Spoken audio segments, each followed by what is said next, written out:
Welcome to the revolution.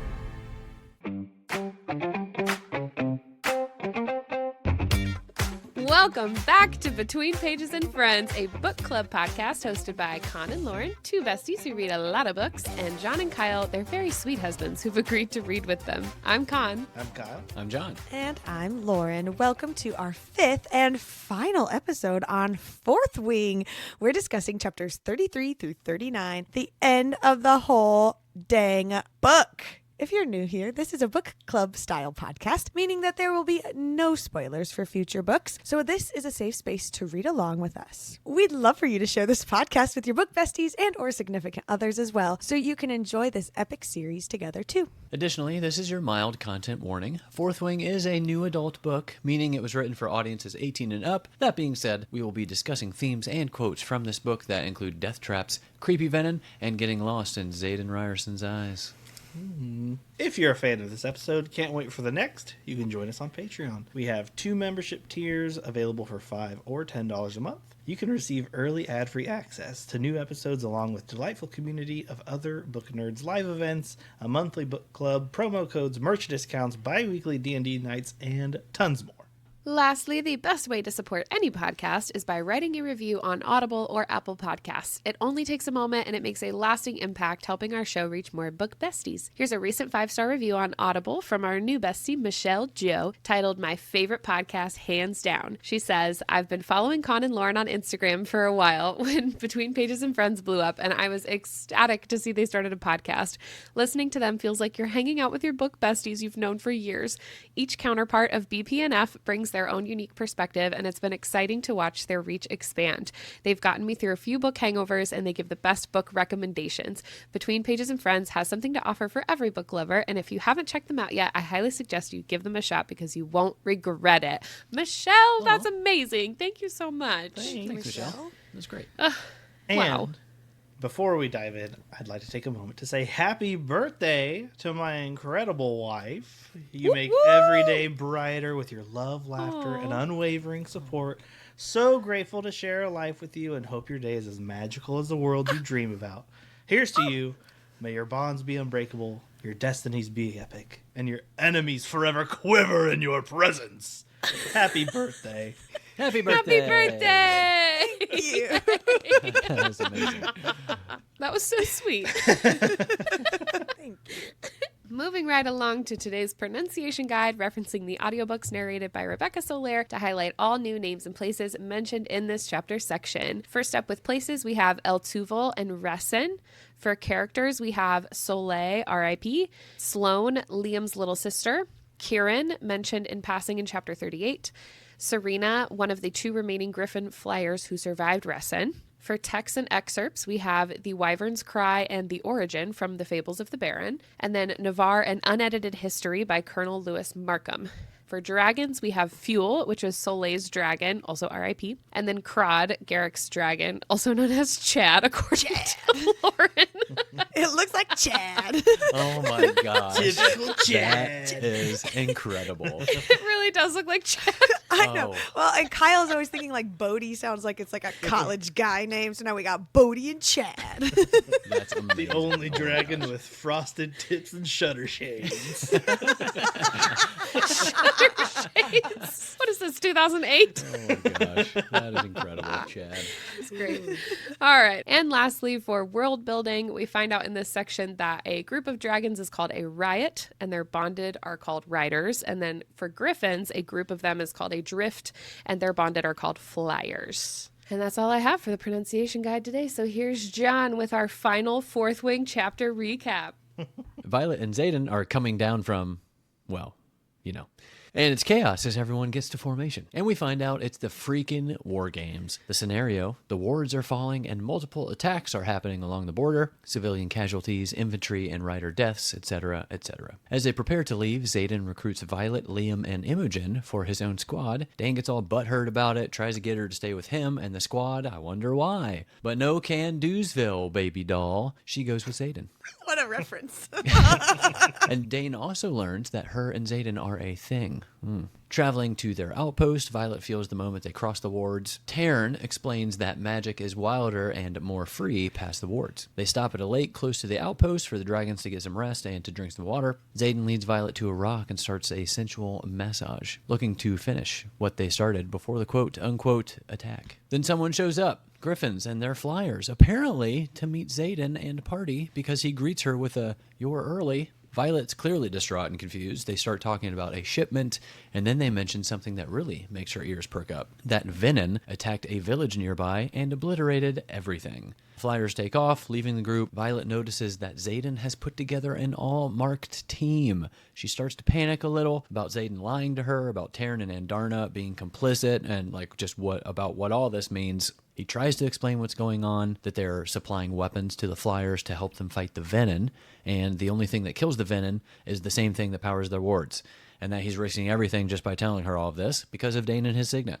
After their convo, she starts to ponder on all that she's learned and about what she knows. Her father gave her a forbidden book that a generation long ago began to teach a lie. That lie became history. They finally make it to Athbean, but the post is completely deserted. Xaden starts to panic, Dane likely having read Violet's memories. As they realize what's out there, they find their orders from Dane's father.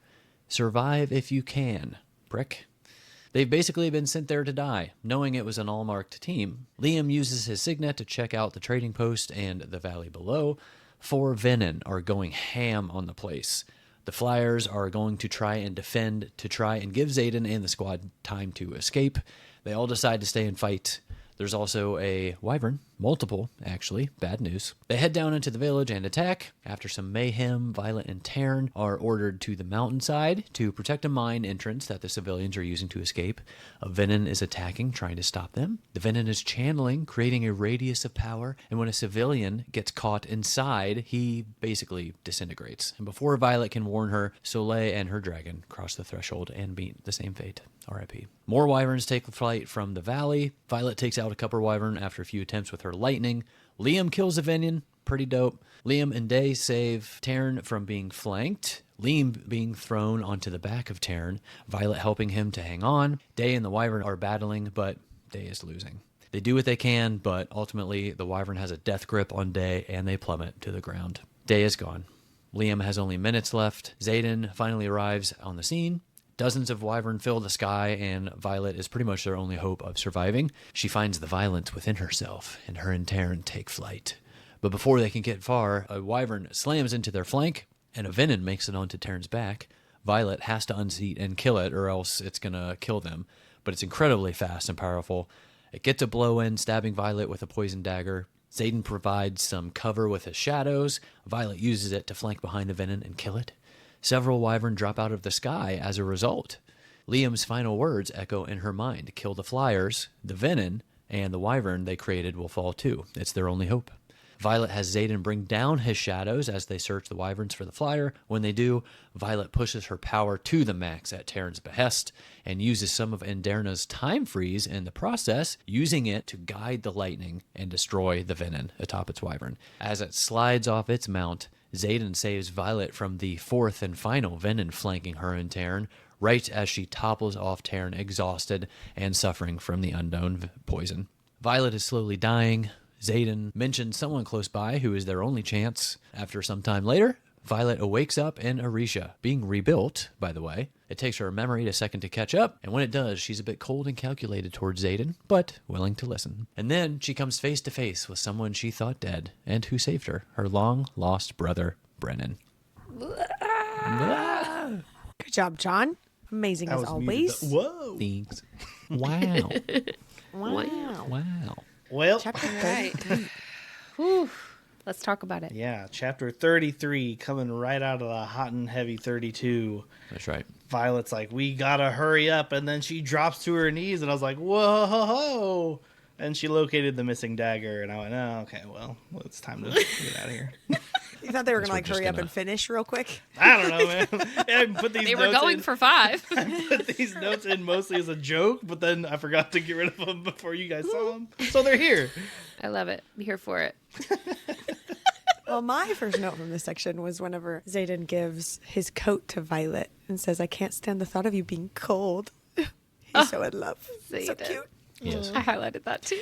And just like imagining how much bigger he is than her, and that everyone's Yeah. only like, we only can tell because of the stars and the patches on the side, not because she's literally swimming in this Not that giant it's like going down coat. to her knees or something. It's just like a toddler. That's what I was thinking too. I I was like, never really? thought about that. Oh, that's funny. I think it says somewhere in this chapter, or maybe it's one of the bonus chapters where it says she only comes up to like his shoulder. So she Yeah. he's His collarbone. Like, his collarbone, yeah, that's it. Yeah. She is considerably shorter. Yeah. And so she's swimming, and she's literally wearing a dress that For is sure. Xaden's jacket. Uh-huh. Yeah. And everyone's like, that's not your jacket, is it? Like, they don't know. Let's check the patches. And Dane somehow doesn't notice, but whatever. Great point. My first note from this section, this is not the first time that he said it, but Xaden says, No. wanting you will be the death of me. And I was like, Xaden, please stop saying things like this. It happens way too frequently. So many It makes me very times. nervous. I don't like it. It better not be like a foreshadowing that she like just keeps putting in front of our faces. No, Or she something. wouldn't do that. Yeah. People don't foreshadow in stories. This is one of those where the first few times he says it, you're like, oh no. A few more times, you're like, okay, well, clearly not then. Like, you start disbelieving. But then it's starting to come back around on the other side. You're like, Yes. no, it's too much. It's Too got to many happen times. now. You can't ignore it. Yeah, I don't know. Sort of like or even in school when some teacher or professor would be like, I've said this multiple times, so you might want to remember this. That's right. My next note here, I had to point out what Riddick says. Once they get into formation and stuff, he says, this had better be good because I was finally taking my shot with that gorgeous brunette healer. Riddick whines as he steps into formation behind me. I just wrote, dang, bro, hope she remembers you when you come back after all this. I hope you get your shot, bro. Speaking of which, Violet says to Liam, good night. And he says, fine. But his cheeks turn pink in the moonlight. And I want to know whose room he just came out of. Liam. Where's the Liam from? I Does it say if didn't he's in his even- flight leathers or if he's still in his dress uniform? Does I it don't say? know. Because she said, not like, sure. there's many of us who are still in our flight leather or still in our dress uniforms because she Interesting. is. And so it was kind of like looking. an indicator of who didn't make it back to their room type of a thing. This is after they like come out of Xaden's room? Yeah, like everybody's coming down after being like, woken in up or whatever formation. to go to Okay. formation. Liam stands to my right, still buttoning the top on his uniform. And she says, good night. And it says, fine. He mutters, his cheeks turning pink in the moonlight. And then there's a change of subject because Nadine asked if anyone has seen Dane. But it doesn't say flight leathers. Is that his uniform or is it his dress Interesting. uniform? I think it would I say don't flight know. leathers because they've differentiated uniform and flight leathers before. Huh. All right. Well, I hope he got I don't some know. before I hope so too. before everything else last happens. Yeah. He deserved it. Violet says, anyone seen Dane? And I said, probably not. You know why? Because he's colluding. Oh, okay. He's in formation. Right, okay. When she asked that too, I was like, who cares? But Good point. the same scene with Rhiannon questioning Vi just to see like when she'll break and admit that she's wearing Xaden's jacket was, first of all, funny. Second of all, so very high school coded. I felt like where she was like, "Oh, are you sure that's yours with the 3 stars and the patch and the?" And I was like, "Yeah." And it also just reminded me. I forgot I wrote this. It reminded me of that scene with Man Ray trying to give Patrick his wallet back in SpongeBob. Where he's Oh like, my "This is your wallet, right? With your ID, that's your name." And Patrick's just like, "Yeah, I don't want it." Exact same vibe. I did not have a Man Ray reference on my bingo card for this book. I just wrote too that I do appreciate their friendship, especially with her acting like overly friendly to Vi, both because they are actually good friends, but also just that is an excuse to like lean on her and cover up Xaden's patches so Dane didn't catch on to the fact that she was wearing his clothes. Their relationship is good. Yeah, she's such a good friend. She I love her is. so Yep. much. She's top tier friend. Yeah, for real. And then they find out, or at least Violet finds out quickly from Xaden and some mind speak, that it's the war games back on. And when this happened, I was like, hold on a second, they're not done? Like, come on. When we find out that they're under attack, when we found out in the last section, when somebody comes and says, hey, we're under attack, usually it means they're being attacked, like currently. Oh, makes sense. I think I told Khan after reading through some of the first chapter, I was like, I feel so stupid, especially with some of the theories, because we thought Basgiath was literally being attacked. At least that's what I thought. And then I know this is essentially a training exercise, but like if they were actually stationed at an outpost, they wouldn't be getting into like formation and like waiting for orders. I mean, we saw it at Montserrat. It was basically like, hurry the F up and get to your dragon. Like we're being attacked. Yeah. I know they're students, but they're like, yeah, hurry up, get to formation, and then line up and wait to hear from our leaders and get our Instead orders. of our dragons. And Yeah. it's like, okay, well. Yeah, none what of the is dragons point were of this? freaking out. Right. Yeah, but as soon as the last episode was done, I texted Connor. I was like, John is going to be so mad when he finds out it's just the war games. Yeah. After all your theories and all your thoughts and all the things. And then she sent me a video of you being like, freaking war games. So good. I'm so sorry, guys. With this whole, like, we're learning that it's the war games, we get the quote that says, he, being Dane's dad, turns to each wing leader, giving out orders, but glances back in our direction. No doubt he's looking for Dane. And then turns to Xaden. Something about the way his smile slips for a heartbeat makes the hair rise on the back of my neck. And then it says immediately, Ryerson, you'll establish your headquarters for Fourth Wing at Athbine? Athbin. Athbine. Athbin. I know, that's what I want to say it every time. We're going skiing. Going Athbin. Going to the ski lodge. Going down the slopes. How do you actually say it? Athbine. Athbean, like a bean.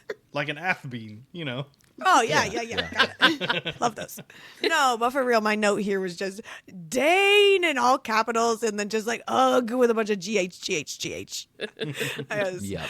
Dane's the worst. Mm-hmm. So Same. they're running out to the flight field. And Rhiannon says, I can almost taste the squad leader designation for next year. And I was like, oh, Ree. so cute. Look at her having hopes and dreams.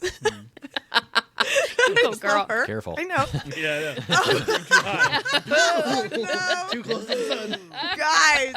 Don't garner too much attention. Jon and Kyle are rewriting their theories now. Yeah. You need to for be real. just side character enough to not be in trouble. That's right. This line just made me laugh. It makes me laugh every time. This is my third reread of this book. And it just says, I can't help but notice that Taryn is standing in what should be Kath's spot, forcing Dane's dragon to the side. I was like, oh, Taryn. Speaking of Dane and his dragon, I wrote whenever Dane has his like whiny moment about not being the stars in Violet Sky, he says, people talk, and I thought that's all it was, but you, don't go, Violet, he's going to get you killed. And I was like, to me, I think this means that it's likely that not all of Dane's face invasions were him reading her memories, or at least he's not getting all of her memories. Otherwise, he'd pretty much know that firsthand they already been smashing. Like, if he knew everything about them, because he's definitely touched her face after certain moments. And it wouldn't just be rumors for him to maybe believe. On the other hand, he could just be a very good actor and acting like, oh, I had no idea that you guys were in a relationship, because I'm sure he's used to hiding knowledge that he technically shouldn't have. Yeah. Yeah. I had just added to this that at this point he's probably making a lot of sense. But also, shut up, Dane! That was my Also thought here. valid, yeah. More on the Dane hate train. My next note was when Dane says, I'll miss you, Violet. And I wrote, ugh, Dane. Yeah. What a jerk. But I want to know, do you guys think that Dane knew where they were going since his dad was the one who wrote the missive? Like, do you think this was him basically saying goodbye to her? Or do you think this was mostly an innocent comment and he's just kind of a douche who didn't know that she was being sent to die? I would love to say that I think he knew, so that when Violet found out, that would be the end of whatever it is going on between them. But honestly, I don't think he knew. I feel like he wouldn't have let her go, knowing. Like he would have tried would hope everything. not. Plus, I feel like his dad would be the type to not tell his son something like that. Like, he's the colonel. Why would he tell his second-year cadet son info like that? The leadership, I feel like, definitely know about the Venom, but I would venture to guess that Dane probably doesn't. Yeah, I kind of agree. agree that he would, like you said, fight tooth and nail for her to stay. However, sure. I'll put on the stipulation that he would fight until someone in a higher command than him told him not to. And then Yeah, he'd be that's like, a good point. "That rules the Which rules." would technically be Xaden. Yep. That's, Yeah. that's a good point. Yeah. I feel like the line where he says, but if this is the choice you make, then I guess I have to accept that that's what you're going to do. You know, like that line is him just being like, well, I guess you're choosing him, so this is the outcome you get. And Right. like, he knew. That's how I've always taken it, but and that he's just the absolute worst. So you're saying you think he might have known? Yeah. And I think that look that his dad was giving him was just like, this is your information. And then and Xaden goes to Athbean. Where the women flock like the salmon of Capistrano. I don't know. Oh my god. Do you know that one, Kyle? I don't remember where it's from, but I remember the quote. It's from Dumb and Dumber. Oh, that's right. I should have known that because I saw Dumb and Dumber earlier today. Anyway. Chapter 34. In the pre-chap of this chap, it gives a brief and probably fake news history lesson about the trading post at Ressen. However, my takeaway is in the source that is cited for it, Navarre, an unedited history by Colonel Lewis Markham. And maybe it's just my jaded outlook on the term unedited, but I mean, come on. There's like nothing in our lives as consumers of media, no matter what medium, that is entirely and wholly unedited. And I would argue that the mere fact of writing history is in and of itself editing. And it bothers me. Anytime Lauren knows in real life, anytime someone says unedited, I'm like, because it's like something on TV. We had like a show once where a guy was like, I'm going to take unedited sounds of nature and we're just going to slow one down, pitch this one up, reverb this one, and look, it makes this song now. And I was like, what do you think unedited means? Because you edited every single one of those sounds. And I know that's a major point in this whole series is them rewriting history, just pointing it out that this claimed unedited history. I think history is the only thing that you can't write without some form of editing. Yeah. True. Yeah, because you have to pick and choose what actually gets written down, since you can't write it all down. Yeah. I'm super glad that you're looking at this stuff and the thought of who is writing it, because I think that's even on my reread, just being like, oh my gosh, but Lilith said this, so does that mean or that kind of a thing, and how it changes it and stuff. But the big one for me is that this history is written by Markham, who is still alive and still is someone currently still around rewriting these books. Yeah.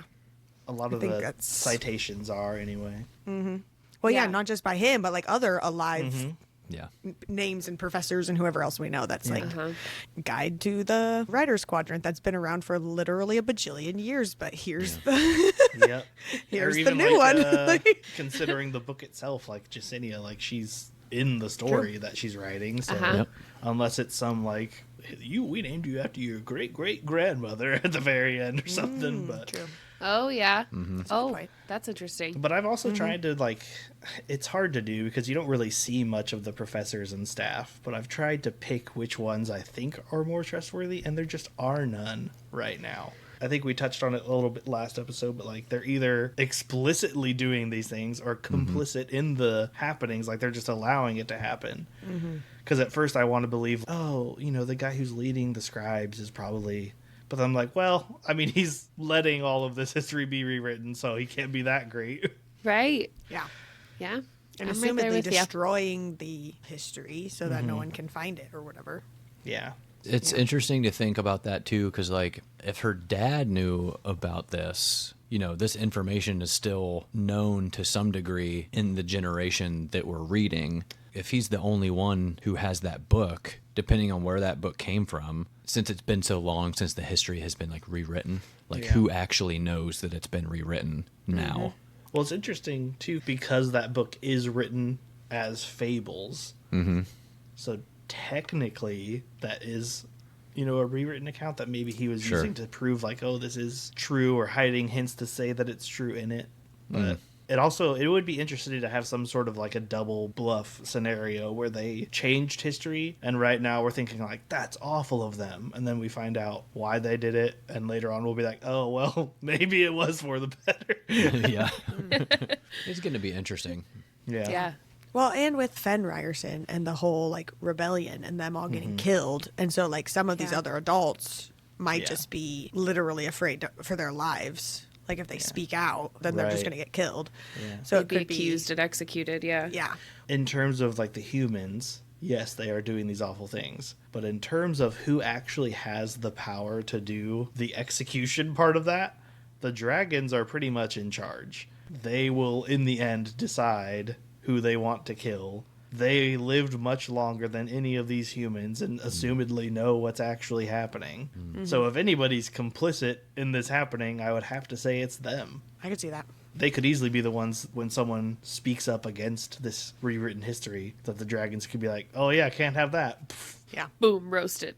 Boom, roasted. Got him. What are those? But it does make me always wonder, can we trust Jasenia?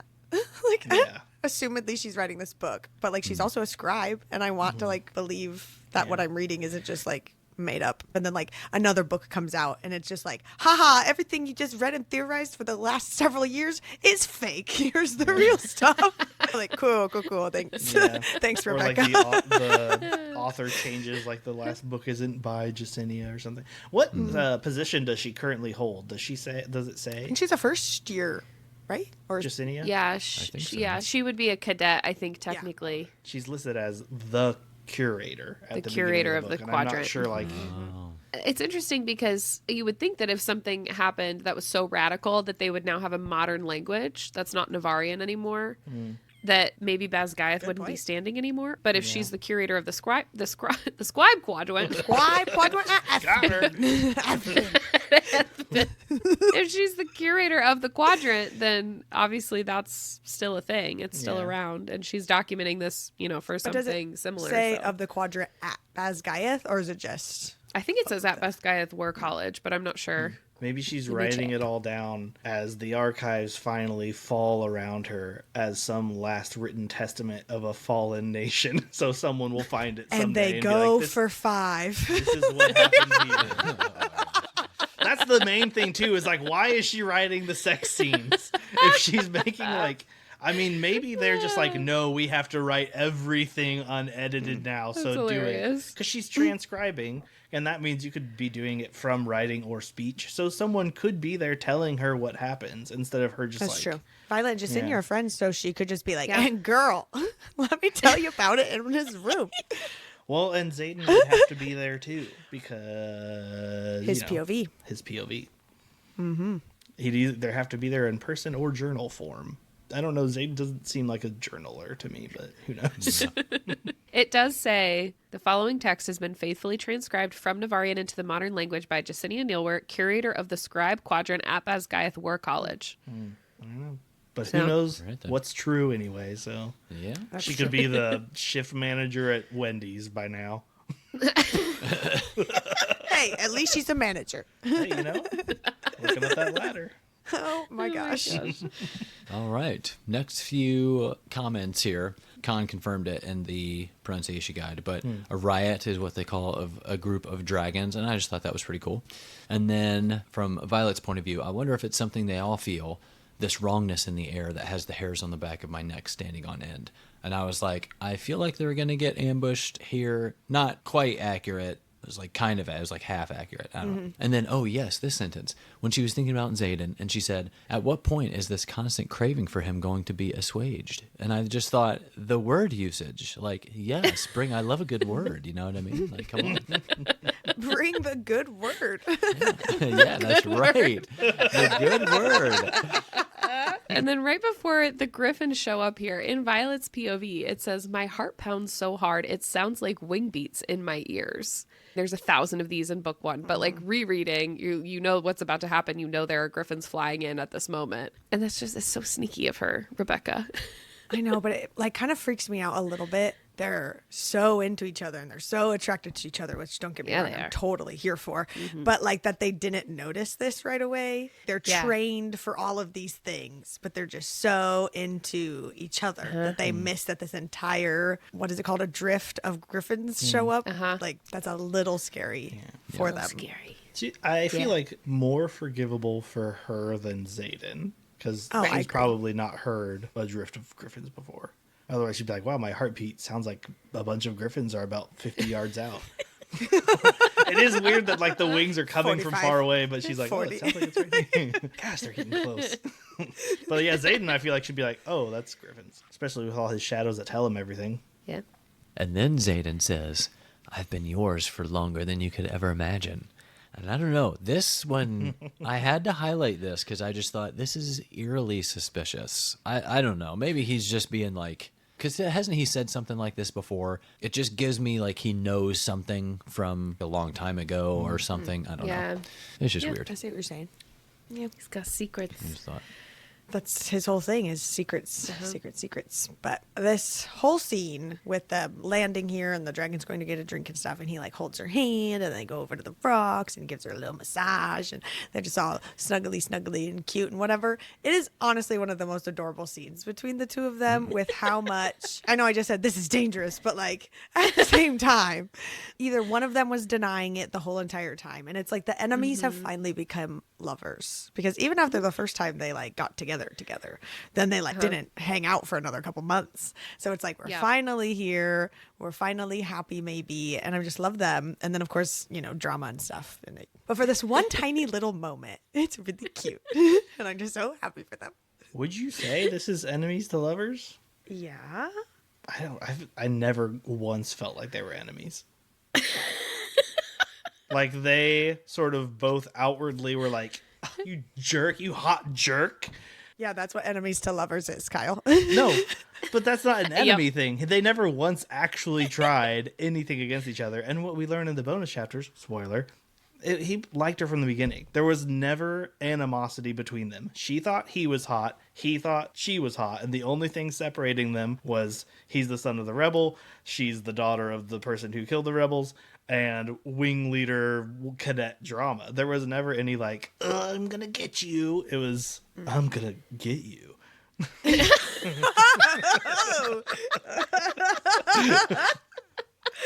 see what you're saying, but I think it was set up like they were both under the impression that the other one was the enemy, whether or not I guess that they actually were. I guess when I read enemies to lovers, they are actively working against each other. Maybe not even in the same vicinity, but like every time they see each other, it's like on site, and then they slowly learn to like, oh, we're not that different. But here it's just like, we're both so hot and we should hate each other, but I can't. So I don't know. Well, drop the book recs then if you have books where they're actually actively fighting each other, because I want to read those. Maybe it's just that I am not a fan of like insta love, because that's what it feels like to me. Both of them were like R.I.P. Jon and Kyle. At least one, at least in one way or another, instantly like so hardcore for it. And there wasn't really anything that they had that was like a for sure stop to it. Except that he wanted to kill her. But he really didn't. But did he? But she was convinced that he did. Yeah, that was the main hang up. That's her misconception. Yeah, but you didn't know any of that until now. But he was also like, you're mine, Sorengale. But what he really meant was like, you're mine, Sorengale. Yeah. I kind of, honestly, even before the bonus chapters, got the vibe that he was just sort of like playing hard to get, for lack of a better word. He was like putting on the whole like, you know, oh, I'm not talking to you, you're below me sort of thing. But like the whole time he was totally into it. So that literally is the definition of playing hard to get. I don't know what you want from me. I don't know. Maybe I'm just more into like a slow burn sort of situation. Well, I'll be really interested in the comments on this episode to see if people agree. And maybe this is another one we do like a poll on our Instagram or something. Yeah. If their love is actually enemies to lovers. I would say trope-wise, it's classified as like enemies to lovers. But it's not. I agree that it's like they were definitely instantly attracted to each other. It wasn't like they literally were trying to kill each other. They just thought that was happening. Yeah, but that's usually what enemies to lovers is like, I hate you. You are good looking, and I don't understand these feelings, but I hate you. You know? And they think it's hate, but really it was love the whole time. Well, and a lot of it was reputation because of their circumstance. Yeah. It is taboo technically for either of them to want to be with the other person because they're the children of those two people. I get the like that reputation is it's very borderline miscommunication. because they are operating off of information that is false, which everyone is in this book, but whatever. And like they're going off their relationship that way. So that to me isn't actually enemies. They actually have a common goal. It's not different goals that have to meet in the middle with. An example I'll give, because it's all we watch right now, is in Avatar: The Last Airbender. The greatest enemies to lovers story that didn't happen was Katara and Prince Zuko. Like They should have. They I'm here for were them. yeah, that is enemies. Like he was trying to kill them for most of the show until he had a change of heart and joined them, and it was like a big thing. It was never like it was never like oh, I hate your family, but I love you, and then like, oh, your family's not so bad, never mind, sort of thing. I mean, yeah, I'm tracking. When I hear enemies, I think enemies, not like there's one thing I dislike about you. That one thing being your mom killed my dad. Yeah. Supposedly. Supposedly. Ooh, now you're thinking. Good job, Kyle. Now I'm thinking. Yeah, now it is. Oh man, we can. Everything we've read could be wrong. Maybe they were enemies. Maybe And they just still then you just all- wrote it this way. Still are, for all I know. They might be enemies for a long time now. I feel like by the end of this book, now it's gonna be more like I hate you, sort of thing. Why blah blah. But False enemies to lovers to true enemies to... yeah, fake enemies to lovers to Question mark? miscommunication, turning them into enemies to lovers. They're more enemies now than when they began. I'll say that much. I mean, she still kissed him. Well, she didn't remember him. We'll get to Didn't that. she? We'll get to that. We'll get to that. We weren't in her POV. Didn't Yeah, we're not she? there. Okay, anyways. My last one from here is just funny because I love Andarna so much. And it's whenever the Griffins all show up, Violet's always like looking out for Andarna's like, stay with Sigale. And Andarna just says, but the Griffins look tasty from here. It's like, aw. She's just a She's little just a baby baby. dragon. She's just so cute. And chapter 35, and this is from the pre-chap blurb. Pre-chap? He, Finn Ryerson, accused King Towery and all who came before him of a conspiracy so vast, so unspeakable, that it does not bear repeating by this historian. I just read this and was like, oh, ho, ho, there is something definitely going on, for sure. This is also written by Markham, who's just changing all the things. There you go. Yep. Right. It does not bear repeating by this historian is just mind-blowing to me because that's literally your job as an historian. Good point. It's very much like, no, I shan't. I know something you don't know. Yeah, very suspicious. Yeah. The Griffin flyer at the lake, she makes a comment before she leaves. She says, just signal if you can get away from the disbelievers. And I was thinking here, like, who are the disbelievers? I was thinking initially maybe is it anybody who isn't a marked one? I thought a disbeliever reading your comment and making me think more of it is like, Yeah. I would think that would be like maybe the people who know but refuse to say the things.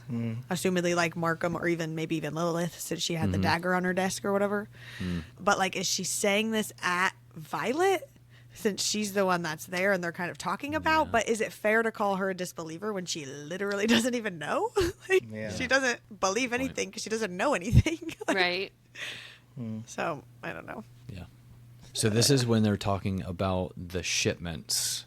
Xaden tells her that it's weapons, and she says that they used to kill dragon riders, and he's like, no, these are to fight Venin. And she says, Venin are the stuff of fables, like the book my father, and then she cuts herself off. She's like, the letter, what had he written? She remembers what her father had written. Folklore is passed from one generation to the next to teach us about our past. Was he trying to say ... No, that's impossible. And I said, that's right, Venin are real, and that you've been lied to about their existence this entire time. Yeah, so thinking back to that fable, it says, one brother bonded to Griffin, one to Dragon, and when the third grew jealous, he drew directly from the source, losing his soul and waging war on the other two. And I had mentioned in one of the previous chapter recaps about like nobody having any kind of earth magic or anything like that, because they had mentioned pulling from the source. And this is kind of like confirms that it's the Venin who draw power from the earth, what they call channeling. That's what this is. Yep. Yeah. It just kind of gives Harry Potter with like the, It does. Oh, yeah, three big time. brothers and Yeah. whatever. Yeah. Yeah, what is it called? I have a copy of it somewhere. I forgot about that Harry Potter lore. Is it just called The Three Brothers? The Tales of Beetle the Bard. Is Yeah. what it's Oh, yeah. called. That's what Yeah. it is. Pretty close. You were Yeah. close. But like, if it is like Harry Potter, if it is like Harry Potter, and then those like come back, is it Right. supposed to be that there's like a griffin and a dragon and a venin, like a dragon rider, griffin rider, venin who have to like solve something? Is that when I think three siblings, the only ones I can come up with are the Sorrengailds. So it's like, Right. is it supposed to be them? But But you they're already all have- dragon riders. They're all dragon riders. Yeah. I thought it was more symbolic of like maybe different regions or peoples being like, oh, Yeah. one had magic from the griffins, one had magic from the dragons, and the other region was like, well, we don't have any of that, so we're just gonna Yeah. suck the grass out of the life and get some magic. Suck the grass out of life. That's Chorum. We talked about that Turn last everything episode. green. Your skin's so soft. Wow. But you mean like brothers, like in a general sense, like the Yeah, like It's just symbolic. Yeah. not like actual. symbolic more than brothers, anything. yeah. I mean, I don't know. Maybe the leaders of the areas could have been related, but who knows? Yeah. All right. Yeah. We kind of talked about this earlier, at least Kyle mentioned it, that the dragons obviously know a lot and Yeah. have been alive for a way long time and haven't said anything to anyone. And so while, yes, this betrayal from Xaden, I feel like is a big thing, she at least knew he had secrets and maybe suspected that she didn't have all the information and even said like that's good enough for now with him not Right. even expressing all his feelings and all that stuff.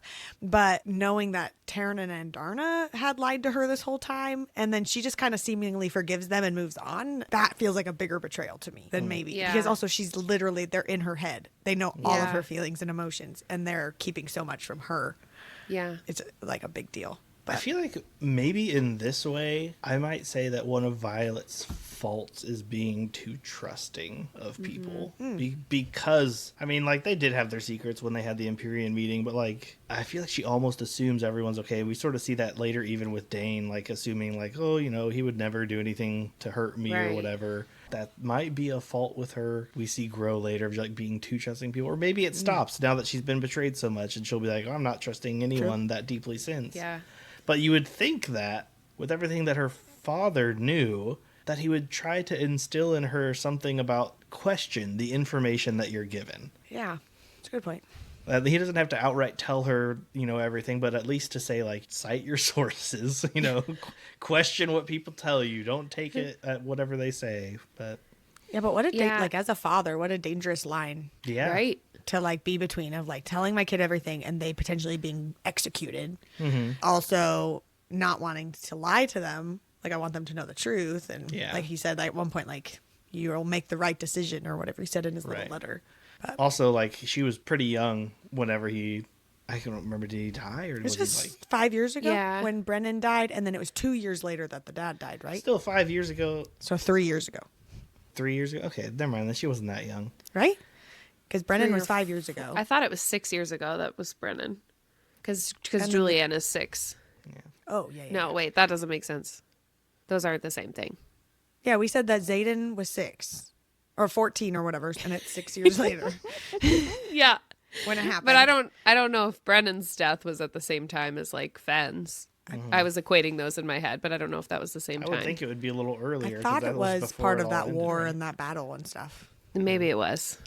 Either Because way, isn't Anyway. even like Doesn't 6 she or so blame Xaden's dad for killing Brennan, Oh. right? Oh, yeah. Yes. Or like being part of like the reason why because of the, you know, the rebellion or whatever. Yeah. I mean, either way, she would be like what, in her early teens then when Dad and Yeah, Brennan- like so 15 maybe. That 14. wouldn't be a great time for a dad to say, "Do you remember all the monsters I told you killed everybody and live beneath your Yeah. bed? Those are real and they will kill you. But don't tell mom or she'll kill you too. Don't tell mom, but monsters are real and they'll kill you. And one of them's your mom." Yeah. Yeah, I feel like it was one of those things where he tried to equip her with Yeah. the knowledge without outright telling her. But also for her growing up, like in the scribe quadrant, basically, or like training to be part of it, I think she was taught to believe everything that Right, she and knew that's- growing up. So like yeah. this is part of her obviously realizing that a lot of the things she was raised to believe, like taught to believe, aren't true. Raised to believe every book is true.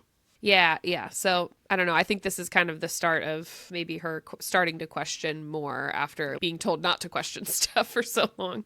Yeah, fair. Well, this next one says, if you even think about touching me, I swear I'll effing kill you, is what Violet says. And Liam says, I think she means it. And Zayden says, I know she does. Zayden's jaw ticks. Drinkies! Cheers. It's my favorite bit. So. And one time we should actually do it with alcohol and see how this episode gets. You haven't been? Woo! Kyle. Here I had a quote from Zayden just saying, dragons have riders, griffins have flyers. And I just wrote, this is a very early guess since we've only met these flyers, but the change in terminology was interesting to me. Thank you, fellow semantics lover, Zayden. She called him out for doing the semantic thing in this argument. But the fact that there is different terms makes me wonder if it's born out of a difference in the bond or level of control. Because like dragons, we've seen very independent, so much so that early on, if you can't stay on, you fall and die. It just sucks for you, mainly. The dragons have the power in the relationship, so much so that riders have to block the power or they're overwhelmed by it. Even then, it still comes through. So having a more passive name like rider, which does not imply control, seems fitting. So flyer, which it might imply that those with griffins are in control or at least have more control on like directing the actual flying. Yeah. Because they're not simply riding, but performing it themselves, like sort of like the difference between the pilot of a plane and a passenger is what I am sort of getting from the difference between rider and flyer. That may or may not be true. Just putting it out there. I like that.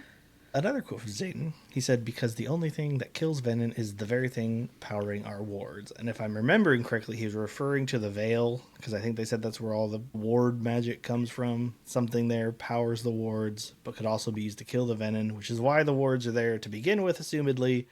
So the more weapons they take out, the weaker the wards get, because the weapons are made of whatever's making the wards. So it's not just like a mystical, unseen force creating the wards, but like a physical thing that can be broken down and weaponized. Ward, metal, word, stone. I'm having flashbacks.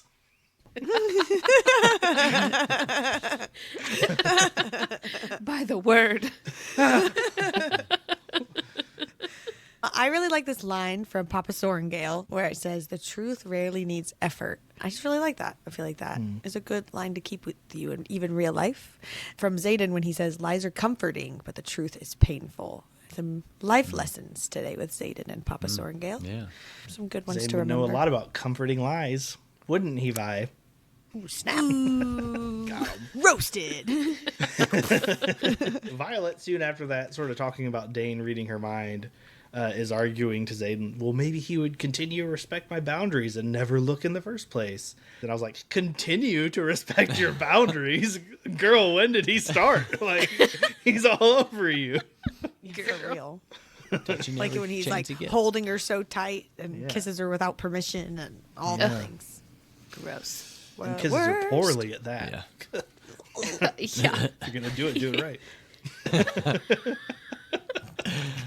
That's what I always say. And then Violet, she says, everything I felt for you was based on secrets and deception. Shame burns in my cheeks that I was naive enough to fall for him in the first place. And I was like, she'll come around, right? And I actually made a meme for this. You made this? Yeah. If you're familiar with the Padme and Anakin meme, where it's Anakin and Padme smiling, and then Anakin with like kind of like a flat look, and then Padme, and it's always Padme is asking the same question. It's just the face makes it good. So like Anakin here is saying, Zayden really bends the truth with Violet, and she gets so upset that she doesn't know if she can ever trust him again. And Padme says, but she eventually forgives him, right? And it's just a blank stare, and she says, she forgives him, right? So that's the meme that I made. That's immediately what it made me think of when I thought about, she'll come around, right? Please. It's pretty good. I didn't know you made that. Good job, John. Oh, thanks. Yeah, I didn't either. I He like, was "Dang, so what a proud. He like earlier was like, did you see my meme that I made? And I was like, no. Well, when I He's saw, like, I'll I show was you. like, how brave of John to be searching up memes That's to what I put thought. in to put in our Oh. thing. Like I thought you had looked it up. Oh, yeah. You were braving the spoilers. Wow. Yeah, he was very proud of that. My only note As he from should this be. conversation was Satan very seriously going, everything between us is real violence. And I just can't. With the nickname violence overall is fine. But for some reason, like when they're trying to have a very serious conversation and she just found out he was lying to her and he calls her violence, I just can't. I couldn't do it with a straight face. I can. I'm here for it. I'm I'm with all Con heart on this eyes about the nickname no matter when. I'm with Con on that one. I feel like it'd be the same way. Like, you don't get to call me that right now. Like, read the room, buddy. The next comment I have is when she kind of recounts that, oh, this is Taryn talking to her, sorry. He says, one generation to change the text, one generation chooses to teach that text, the next grows, and the lie becomes history. And I was like, boy, I couldn't help but think of our own government. Yep. Let's not become a politics podcast. Yeah. Taryn's been alive for several generations, so he would have Yeah, for real. seen this happen. Seen literally all of it. But it is also when Violet realizes that most of their history comes from 400 years ago, or their latest texts that they have is Yeah. 400 years, but their history spans over 600 years. Yep. And so, and like everything is a copy that she's read of an earlier work that somebody has rewritten. And so she's seeing that and just remembering when her father tells her that scribes hold all the power. We learned that like super early before we knew any of this other stuff. So, Yep. Yep. And then with her learning all of this stuff, from her point of view, it says, pain rips through my chest with the kind of cut that only heartbreak can give, sharp and jagged. I was like, I am also in pain because I've been living for this relationship. What is going on? Please come back. Get back together. Please. And then, of course, the moment when Xaden asks if Dane touched her, like before they left or at some point before they had left, and they were talking back and forth through that, and she says, yes, but that's always how he touches me. He would never. I would know if he read my memories. And I just read, oh, shit, Kyle, oh, shit. You were right all along. I like the way you said that with your little hands on your hips. Like I could see all would 5 know. foot whatever she is. I would know. I feel like that's such a weird thing to say, too. Like, oh, that's just how he touches me. Like, Yeah, right. Who does that? yeah. Just happens to be the exact same way he needs to touch somebody to get the Right. memories of them. Yeah. Everyone at the college is like, yeah, that's just Dane. He weirdly touches everyone's face. Yeah. Yeah. Oh my God, that's so true though, because nobody knows. Yeah, it's apparently a secret or whatever. They Oh just think my he's some gosh, weird dude. dude touching everyone's face. Oh gosh. Wow. Don't you hate talking to a face toucher? Ugh. They're the worst. Sort of right after she said that, she just says, he wouldn't. Dane is a lot of things, but he would never violate me like that. Never take something I hadn't offered, except he tried once. I just emphasized, except he tried once. Multiple times, really. But I mean, she's given him, I guess, a lot of freebies by only saying once. Yep, for sure. With that hindsight with Dane, even in one of the bonus chapters, we get some context that like Xaden was also aware of his signet and that he could be reading memories from touching someone's face. So do you think Xaden was right for keeping all of this from Violet because he didn't trust Dane? Or should he have told her sooner or like clued her in on some of this venom stuff sooner? I feel like maybe he should have said, hey, you know how he touches your face a lot? You should probably not let him do that. But I also feel like this is Violet being too trusting again, because Dane straight up told her that's how his power works. And she kept letting... I've said this before, like, as soon as someone says that to you, privilege is lost. There was one moment where she kind of backed away from him, I think, when she did it. But then he touched her face after that fact. So it's Yeah. like, Yeah. you do just forget about it? Like, Yeah. like a big dum-dum? Like, what are you doing over here? And even if it was not like a comfort thing, I would feel like if anything after his kiss, that would be like all touching is done. Yeah. Yeah, Yeah. exactly. Yes, yep. Yeah, especially because he was the one that was like, the codex, we probably shouldn't do that anymore, you know, but then for him to still... Yeah. After that, and then like him literally lurching for her face. Yes. Like that would Yes. be Yeah. final cutoff. You're not touching the face anymore. I feel like maybe if he truly had done that her whole life, their whole friendship growing up, he was just touchy, I guess. I don't Yeah. know. Like, if that was a normal thing for them, that might make a little more sense to me. But when he told her about his signet, he specifically said, like, I have to touch someone's temples. So maybe she was picturing that differently. But still, like, why would you let him touch your face? But then, yeah, I feel like Xaden could have at least been, like, giving her a heads up on that. Yeah. She's like, I don't even own a temple, so that's fine. Is one thing whenever they were enemies or whatever, regardless Right. of Kyle's feelings, that they were enemies before.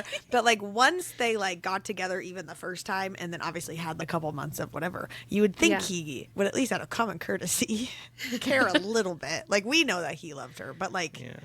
I don't know. I just feel like she would have believed him. I would say even after like she found him at the meeting, I'd be like, I feel like he should have made sure like, okay, you're not gonna tell anyone about this meeting. That's great. Don't let Dane touch your face either, Right. unless for some reason the whole like how Melgren can't see if 3 or more of them are gathered. Maybe the same Oh. thing works for any sort of memory gathering. Like Dane maybe not able to see Interesting. that meeting as well, even through someone's memory. But who knows? I don't think that with that one only because in the bonus chapters, which we're talking a lot about here, so sorry if you haven't read those yet, go read those people listening to this podcast. But a lot of times, as Xaden says, like when Atos is around, that he like locks his, like he shuts his Oh, yeah. mind. You know what I mean? And so like, first of all, he can do that and doesn't teach Violet to do that. So that's a whole nother thing as well. Then the first guy who showed up, who was in Tinzik, and he like runs into the courtyard Yeah. and he starts yelling all the things. Oh, He starts reading Garrick's mind and he's like, oh crap, he's going to know about. And then Yeah, that's Xaden true. takes his shadows and covers the guy's mouth to like hide that. And then Xaden says like, start thinking of like the random scribe crap that you talk about all the time, you know, just to like have something else in her mind. So he does, I Right. guess, help her there, but I wouldn't think that the mind stuff doesn't work against the, Yeah, that's fair. the marked That's a fair ones. point. So Either way, Xaden should have said something earlier if he was that concerned about it. I don't think he's Yeah. oh, 100%. at fault for it because Dane's the one doing it. Yeah. So, That's true. Well, I want to know, since Connor asked a question, I wanted to ask a question too. I want to know if you guys have a guess as to when you think he got this information. Because I have a guess. well, it but I had didn't to know have been if you after guys they have talked about Athbine. Athbane. Athbine. Athbane. Athbine. Athbine is a bean. I don't even remember. I don't even remember the times that he had, like touched her face leading up to this. So I wouldn't. I think even it was the remember. one, the most recent ones, wasn't it? Because it would have to be after they talked about it, which was pretty recent as well.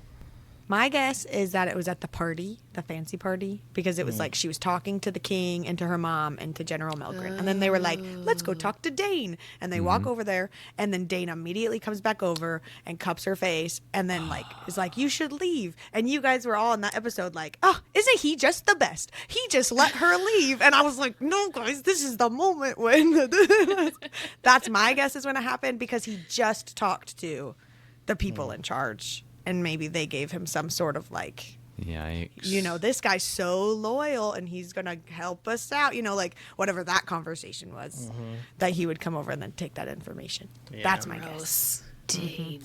Wow. I don't actually know that. That's just a guess. But Pretty good guess. Yeah. He's a military dog. Yep.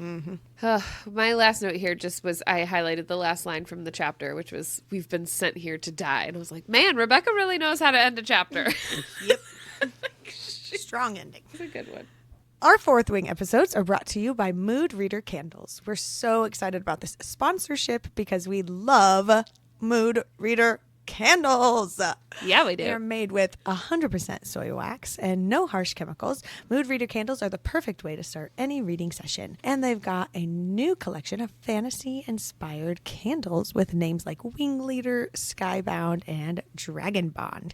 Be sure to check out all of their other scents and cute bookish labels. You may even be able to snag one of the last few Between Pages of Friends candles. They smell like a fresh bag of peach rings. Head over to moodreadercandles.com and use the code FRIENDS10 for 10% off your order. That is FRIENDS10 for 10% off at moodreadercandles.com. Okay, chapter 36. I only put this in here because we just get like the first description of what a Venin looks like all the way in chapter 36. Connor and I kept talking about it every episode. Like, they still don't know what Venin are? Like, how is there so much plot left of this book? And it's the last episode. Like, oh, it took forever to get here. But The description says they wear purple robes, distended red veins spidering all around bright red eyes, and they're creepy as shit. Magic corrupts their blood as they lose their souls. Hot. Kyle! Can't commend their souls to Malik. R.I.P. Is that going to be a thing? God's Watch? Did I accidentally just say something? I don't know. I don't know. That was an accident. Anyway. But I think it's Xaden, and he's trying to let everybody make the choice whether or not they're going to go actually fight and stuff. And he kind of gives everybody the option. You're going down there to die. Xaden's jaw clenches, and I can see the battle raging in his eyes. So his jaw clenches. Drink Cheers. And then it immediately is Violet talking and says, well, if the others get to make a choice, then so do I. And it says his jaw flexes. Double drinks. Yeah. Shot. Stay hydrated. Then Liam steps forward, so he stands at my side, coming from Violet's point of view. We watched as our parents were executed because they had the courage to do the right thing. I'd like to think my death would be just as honorable. I just wrote, my man. And then from Violet's point of view, she says, their parents died to expose the truth, while mine sacrificed my brother to keep this heinous secret. Initially, I didn't know what this meant. I was reading the bonus chapters last night, and she sacrificed by putting him in the writer's quadrant. I didn't really put that together at first. I thought it was because Brennan's dead. Well, yeah, but he's dead because he was in the writers. But yeah. I mean, he's obviously dead, yes. He is? Yeah. And maybe it's later that it says, like, sacrificed my two other siblings or something like that. But yeah, it was because she sent them into the writer's quadrant, which is essentially like a death sentence. Yeah, she says later, like, I guess I'll be the second child she sacrifices to keep this existence of Ben in a secret. Like, she doesn't care about that or whatever. This is a quote from Taryn is right after Violet's basically asking, like, hey, are we going to do this? Go against these people? And Taryn just says, we will feast on their bones, Silver One. And Violet just responds with graphic, but point made. Just sort of remind me like a weird flex, but all right, let's go do it. That's Taryn's whole MO. Yeah. It really is. And then just in the same part, she's kind of saying goodbye to Andarna and telling her, like, you need to stay over here. If something happens, you need to leave. And she says, you'll feel the moment when you'll know that there's nothing to leave. And it might break your heart, but when you feel it, you fly. Promise me you'll fly. And I highlighted that because it made me want to cry. I knew she'd be fine, and I still got emotional. Oh, baby Andarna. Whenever Violet and Zayden were talking about, like, oh, something about Melgren knowing what's going on, and Zayden was like, no, he can't see anything, sort of referencing his relics. And I was like, the fact that Melgren can't see the outcome of this battle is crazy for multiple reasons. First, I was under the impression that he saw the outcome of battles he was involved in, not literally any battle. So that signet's way more powerful than I thought if that guy's mind's like literally a living battle map, seeing every single battle complete with foresight. And we were wondering earlier, like, oh, how do people get the news of battle so quickly? It's like, probably this dude. Like, he sees it, like, before it breaks out. Yeah. Interesting, though, that he can't see due to the rebellion relic, since, like, wasn't it his dragon that made the relics? And it made me wonder if his dragon purposefully put a limit on his power with the rebellion children because his dragon knew the right side of the war, or if the dragon didn't do that, maybe that was nature finding a balance, like Andarna had said, where it just sort of cut him off from that piece of the world. Yeah, I totally agree with that it could be like the sort of balance of it, or that it was like maybe intentional on his dragon's part. And I know I said something in the last episode about it being Melgren's dragon, and then I couldn't remember if that was like a spoiler or something, but it's so I went back and found it, and it's actually in chapter 1, the first time that Violet sees one of the rebellion relics. She's talking to Mira, and Violet says, a dragon did that? And Mira nods and says, Mom says General Melgren's dragon did it to all of them being the marked ones, when he executed their parents, but she wasn't exactly open to further discussion on the topic. So that's really all we know about it, is that it's like third-hand information. Yeah, that Mom says it too. So whatever you believe about that. You're right. Yeah, but it is interesting that it's like, if his dragon did it, but his signet from his dragon is seeing the outcome of battles, it does seem like a balance workaround thing. I always want to know how his thing works. Like, do you see the outcome and that's it? It's locked? Or is it like, okay, that's the outcome if I make this choice. Now I'm going to make Right. this other choice. And now let me see the outcome there. And he can just sit through and like shift through a bajillion scenarios until he finds the one that works in his favor. Because then he just always wins. Because if he sees an outcome and he's going to lose, why even show up to the battle? Like, if you're going to see it beforehand, how far in Yeah. advance? Like, there's so Right. many questions. Yeah, I agree. Yeah. I just thought this was interesting, and it's something I kind of forgot. Taryn says orders are being dispersed amid the griffins. Violet is surprised and says dragons can speak to griffins? And he's like, naturally, how do you think we communicated before humans got involved? And I was like, I mean, I guess that makes sense. I guess I just didn't think about it, that they would all be talking to each other. That never registered to me. So, cool. Good for them. Can they talk to like cats too? Yeah, right? What's the limitation here? Anything in the language. Okay, my note from this resin battle is when Taryn says to Violet, Day says that building has a crate of something marked with Liam's family crest. So first of all, what's in the box? And also, why does it have Liam's family crest on it? He says it's highly ... unstable. So Liam clearly knows what's in it. Yeah. That he would know, but like we never learned that If information. Day, yeah, because Day was the one that said Is it. telling Taryn. Yeah. I don't know. Is it Liam's actual blood family crest or like his adopted family crest? I would That's assume, Liam, not Zayden's, because they're both from the Right. same adopted family. Yeah, that's fair. yeah, he Llewellyn didn't or say whatever like it the is. Lindell family crest. So, but like Liam's parents are dead. Yeah. Did Liam put the? Yeah, did who Liam put the box that there? on there? Who put the box there? In Athpin.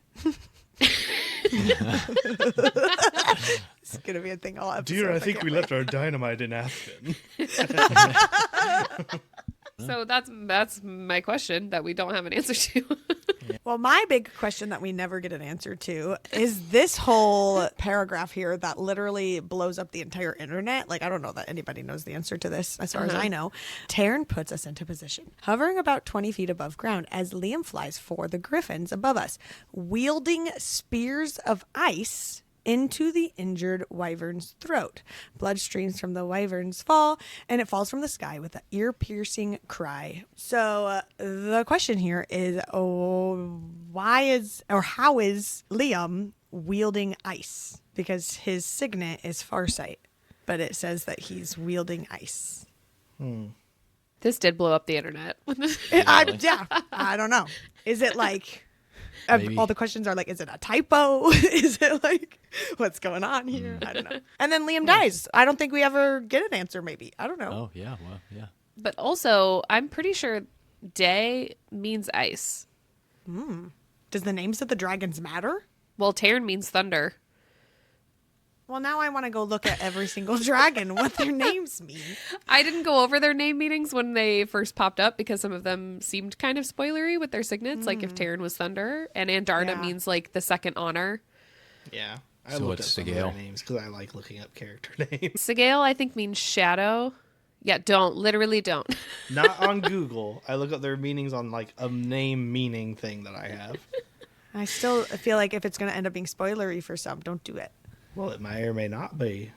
Well, I don't want it to be. I don't know why we're talking in an accent. But I think some of them are kind of random. Like I feel like Bade didn't mean anything specific. I don't know. There were a couple of them that didn't, but some of them did line up with their signet somehow. But that yeah, was but like somehow he's wielding ice. suspicious. And she Yeah, just I says don't it know. casually, like no big deal, and never questions it either. I'm wondering if it's just something that he hid at the college, like just being a marked one. That he has two signets? I don't know. Yeah, I don't either. Does it have to be a signet to wield elements? Because I know that they all have like what they say is minor magic too. No. I think so, or Riddick, Well- because Riddick can wield ice. So why would they Right. say that's your signet if everyone can just do that? Well, I mean, I don't know. Maybe he can make like huge walls or something, but maybe other like because they can all make mage light, like that little glowing. Oh, or like project their voices. Or use a ballpoint pen. Yeah, exactly. So yeah, I don't know who's to say they couldn't make like oh man, I got to make like a little ice dagger. I don't know. I feel like they would train with Interesting. that then. Maybe they do. In the wielding class, we didn't really see much of it. Yeah. It's true, I guess. All right. Either way, I don't think we'll have an answer because the whole internet doesn't have an answer. So, as far as I know, Could it be the Griffins wielding ice? Because it's kind of like says Liam. Liam flies for the Griffins above us, wielding spears of ice. It could be the Griffin Riders because they have magic too. Above us as Liam flies for the Griffin Riders wielding spears of ice. Oh, So you're saying that the Griffins do and not Liam? I don't know. Just throwing something else out there. All right, this next part here, this is when Xaden is on the ground and there's a wyvern, like, sees him on the ground, starts heading toward him, and, like, Violet warns him. It says, throwing a rope of shadows high above the buildings in a perfect lasso around Sigale's head, and she yanks him up off the ground and out of the path of the oncoming wyvern. 1 minute, Xaden is dangling from the shadow rope, and the next he's back in his saddle as Sigale banks for another low pass through town. The very first thing this made me think of, I was like, this is giving me Legolas vibes, like, big time. And if you know Lord of the Rings, this is the moment, and I have the gif in our notes, but this is the moment when Legolas is, like, shooting off his bow at the top of the hill at the Warg Riders. All the Rohirrim and, like, Gimli on the horse comes up over the hill. He looks behind him, and as Gimli on the horse is passing him, he reaches around the front of the horse and grabs the front chest strap, and then does this, like, somersault, like, maneuver up and, like, sits on the horse behind Gimli. This is exactly what it reminded me of. It's so epic. It is really cool. Freaking sweet. I had, after the description of the Venom channeling from the earth, I know they're bad guys. I know it's a bad thing. Seems kind of sick.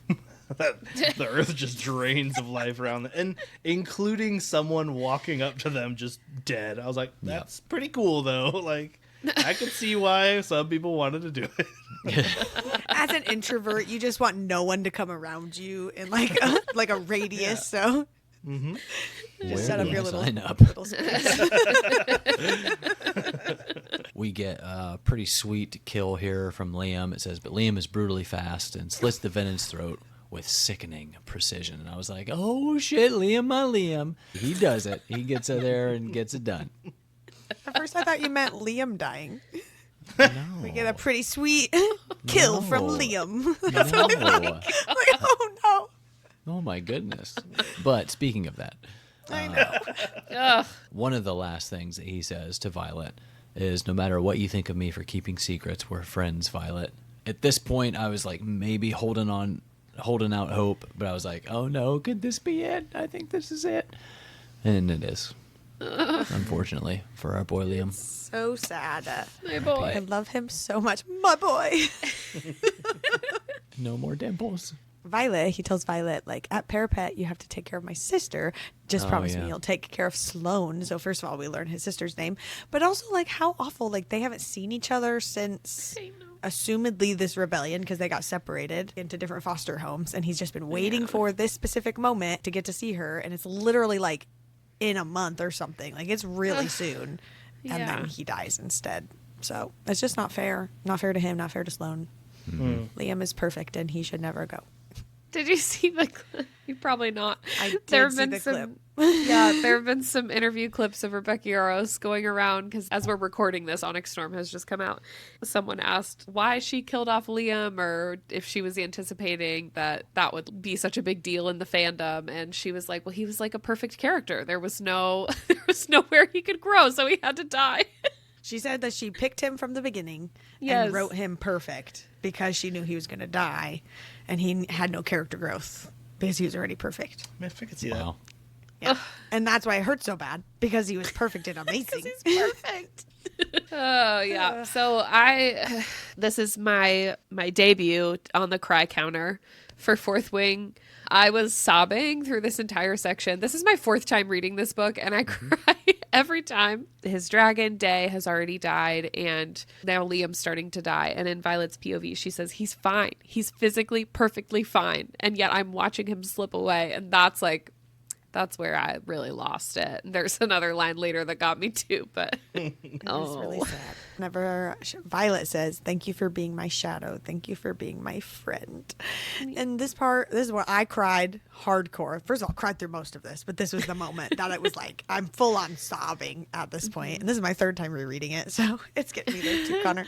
But way back when Violet was going to fight Jack Barlow on the mat, she turns to Liam and says, "Thank you for being my shadow." And that almost got me on this read. And I sat there and I literally had to stop. And I was telling Kyle, it was like from that scene from Cloudy with a Chance of Meatballs when the when the cop guy almost cries and he's like, "Get back in there," and he sucks the tear back in his eye. That's how I felt in that moment, because I was like, if I cry here, I wouldn't be able to mention it in the podcast, or if I do, the boys will be like, "Why are you crying at this one random moment?" And I didn't want to spoil it for you, so I held back my tears specifically for you guys. But I would have probably cried there on this read if I didn't. You're welcome for not crying. I just wrote the quote, "It's been my honor," because that was sort of the end of this discussion between him and Violet.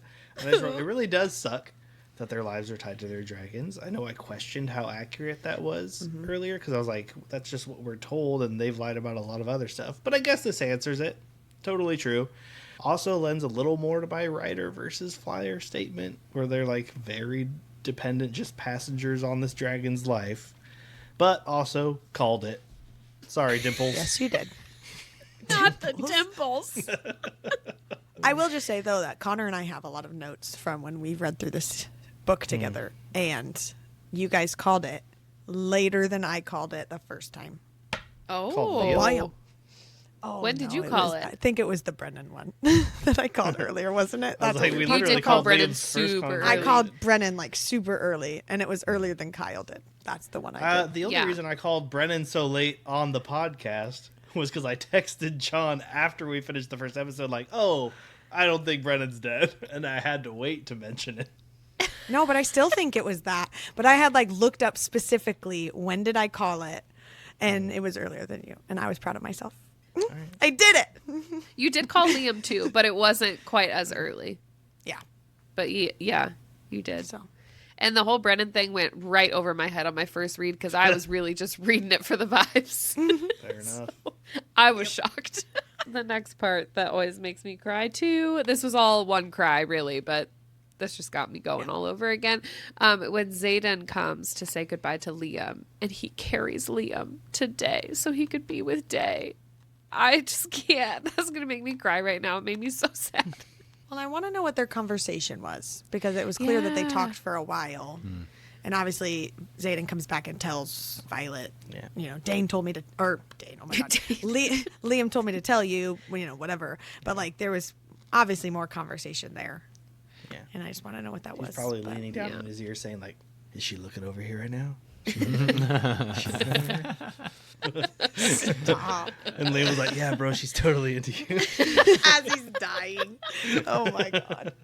Okay, well, it immediately turns back into a fight, which is wild that all of that happens in the middle of a chapter. Yeah. I feel like other authors, that would have been its own little thing, all the things, how it breaks up. But Rebecca writes really long chapters, which I'm kind of here for. But in this one, she immediately turns back, and she's got all this vengeance. She's going to go do the things. And she says, "I have to be as strategic as Brennan and as confident as Mira."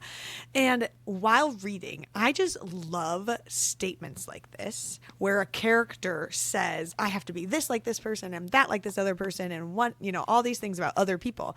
And then you get to watch this little growth story with them. And then one day, some way down the road, they'll be because I'm confident and I'm strategic and I can do the things. And you kind of see them come to that moment. And so I'm just excited for Violet. And one day, whenever she's what she's supposed to be, not trying to be what other people are. Yeah. I love those. Freaking love Violet, man. You must have loved Mulan. Tranquil as a forest, on fire within.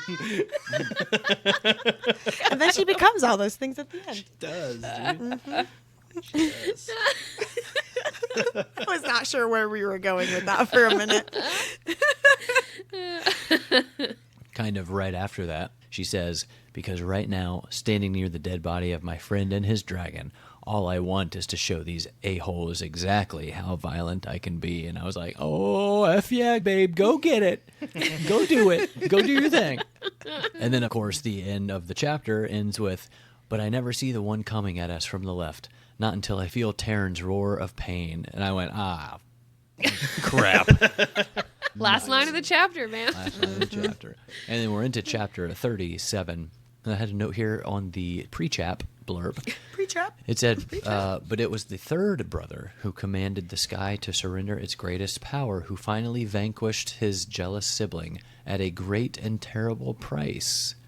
And we obviously know that this is kind of the idea that she uses when she, like, kills the last Venom. But that was just, like, very interesting. What's the terrible price, basically? Is it just saying, like, he died getting that much power? Like, what does it all mean? You know? That was my note. I know. Sorry.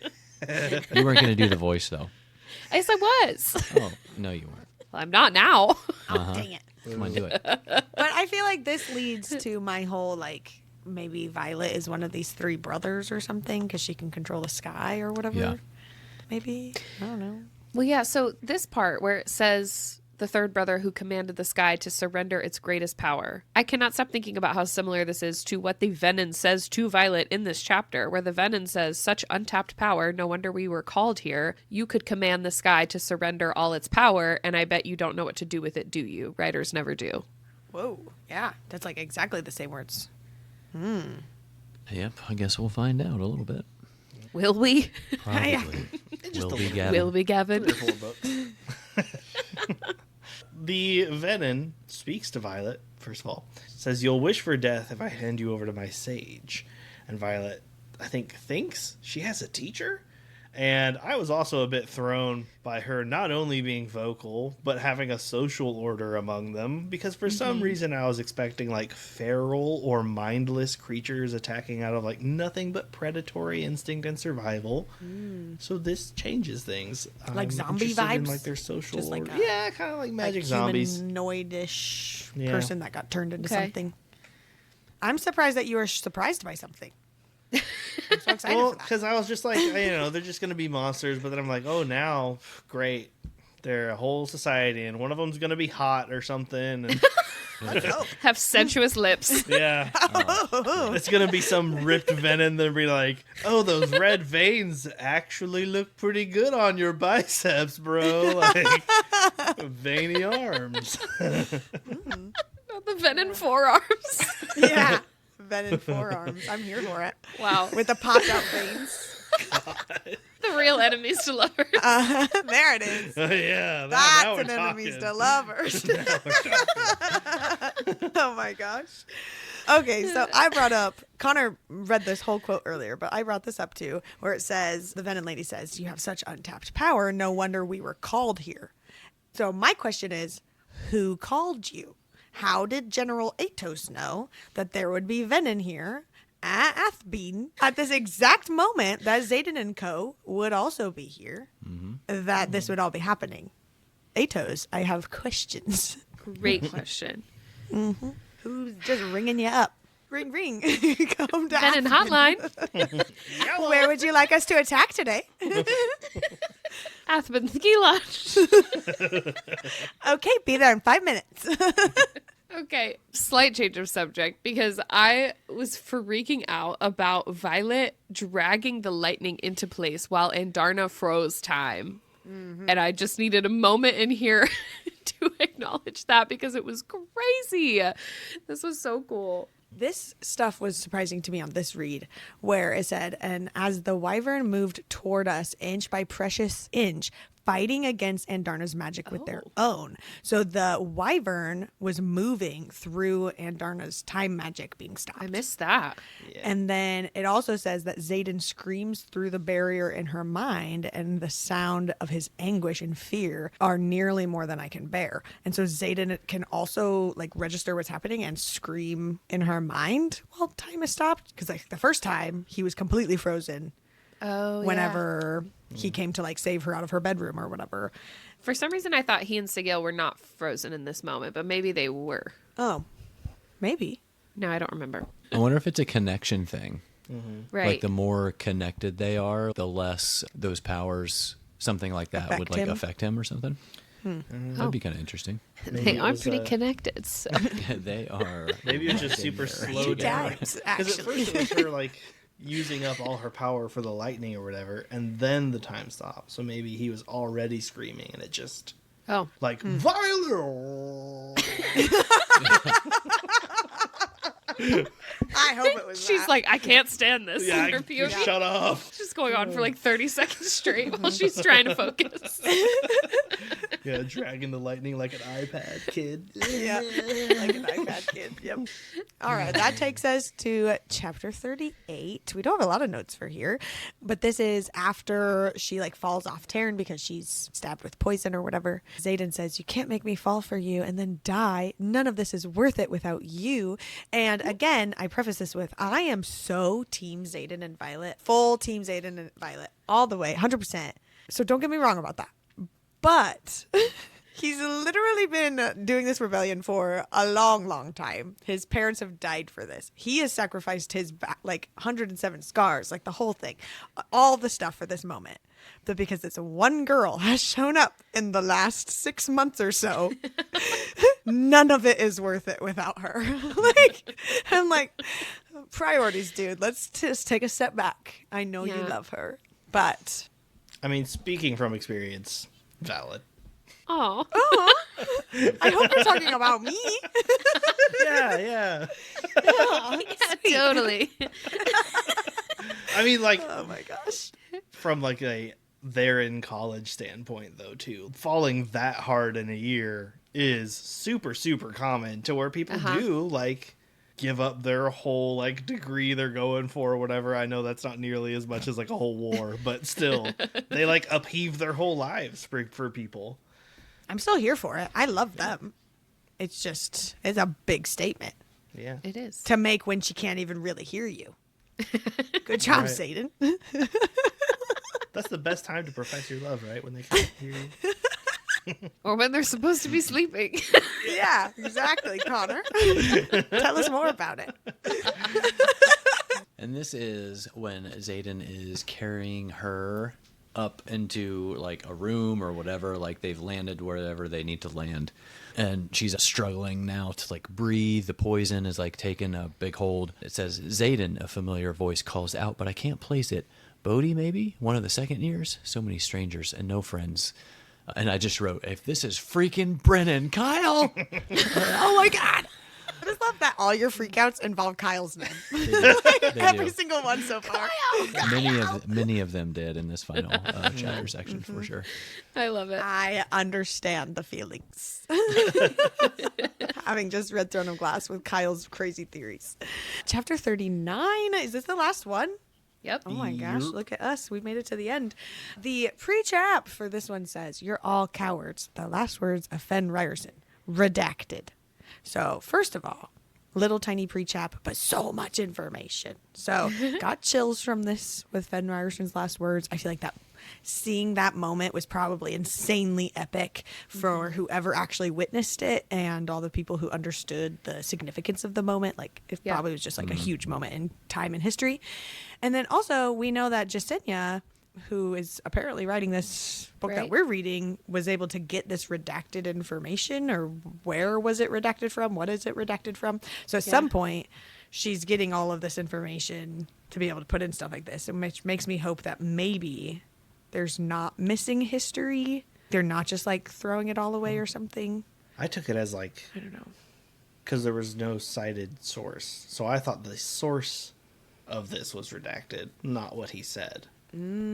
Like who Interesting. heard his last words. Oh, 'Cause yeah. If you think about it that way, perhaps someone we currently know is going to hear his last words if he is not also truly dead. You think Fen Ryerson's alive? It's just like maybe it's redacted Hot because they take. don't want us to know that like I don't know, one of the people in the college now is around him when they hear his last words. So you don't want to, not necessarily that they killed him, but what if it's like, oh, Violet heard these last words. And No, that's this where is Fen. This information's is coming Satan's from. dad. I know. Yeah. I'm saying, what if he's not dead and someone else So is these are going to future hear? last words we Yes. just haven't seen Yes, yet. yes. And that's why it's redacted. So then do you think that the previous epigraph where it was saying like Fen was accusing King Tauri of something so heinous that I can't even repeat it, do you Yeah. think that was also past or potential future from where we're at now? I don't know. I don't know about that one. That could be either. Because, like, he could have accused him of something, but I think maybe the fact that, as they say, his death was greatly exaggerated. But then it would also suck for Xaden to think that his dad's been dead this whole time, and obviously... Well, that's how it was for Violet.